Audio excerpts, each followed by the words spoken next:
ಉಮಾಪತಿಯವರೇ, ನನಗೆ ಆಶ್ಚರ್ಯ ಅನಿಸೋದು ಅವ್ರದ್ದು ಬಾಹ್ಯ ಜಗತ್ತಿಗೆ ಅವರು ತೋರಿಸ್ಕೊಳ್ತಾ ಇದ್ದಂಥ ರೀತಿ ಬೇರೆ ಇತ್ತು. ನಾನು ಅನೇಕ ಇಂಟರ್ವ್ಯೂಗಳನ್ನು ನೋಡಿದ್ದೀನಿ ಅವ್ರದ್ದು. ಅವ್ರು ಹೇಳ್ತಾರೆ ನಿರ್ಮಾಪಕ ನಮಗೆ ಅನ್ನದಾತರು, ಅವರು ನಮಗೆ ಅನ್ನ ಹಾಕೋರು, ದೇವರು, ಯಜಮಾನರು, ಈ ರೀತಿ ಮಾತಾಡ್ತಾರೆ.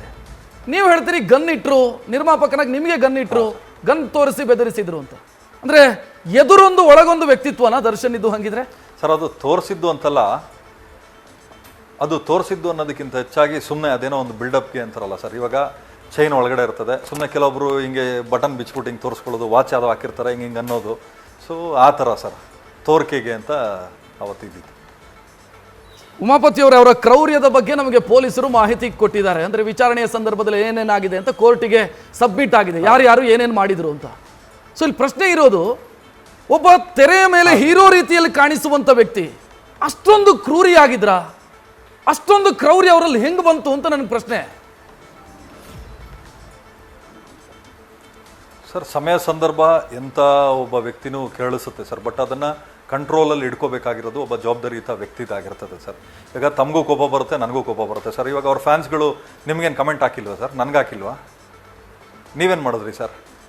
ಸುಮ್ಮನೆ ಬಿಟ್ಟರೆ ನಾವು ಸುಮ್ಮನೆ ಬಿಟ್ಟು. ಯಾಕೆ ಅಂದರೆ ನಮ್ಗೆ ಅದಕ್ಕಿಂತ ಭಾಳ ದೊಡ್ಡ ಕೆಲಸಗಳಿದ್ದಾವೆ. ನಾವು ಜವಾಬ್ದಾರಿಯುತ ವ್ಯಕ್ತಿಗಳು, ಕಂಡು ನಾಯಿಗಳಿಗೆಲ್ಲ ಉತ್ತರ ಕೊಡುವಂಥ ಪ್ರಮೇಯ ಇಲ್ಲ ಅಂಥೇಳಿ ನೀವು ಸುಮ್ಮನೆ ಆದರೆ ನಾವು ಸುಮ್ಮನೆ ಆದ್ವಿ ಸರ್, ಅಷ್ಟೇ. ಸೊ ಈ ಕೋಪ ಕಂಟ್ರೋಲ್, ಆ್ಯಂಗರ್ ಮ್ಯಾನೇಜ್ಮೆಂಟು ಅಥವಾ ಕೋಪ ಕಂಟ್ರೋಲ್ ಮಾಡೋದು ದರ್ಶನಿಗೆ ಗೊತ್ತಿಲ್ವಾ ಹಂಗಿದ್ರೆ?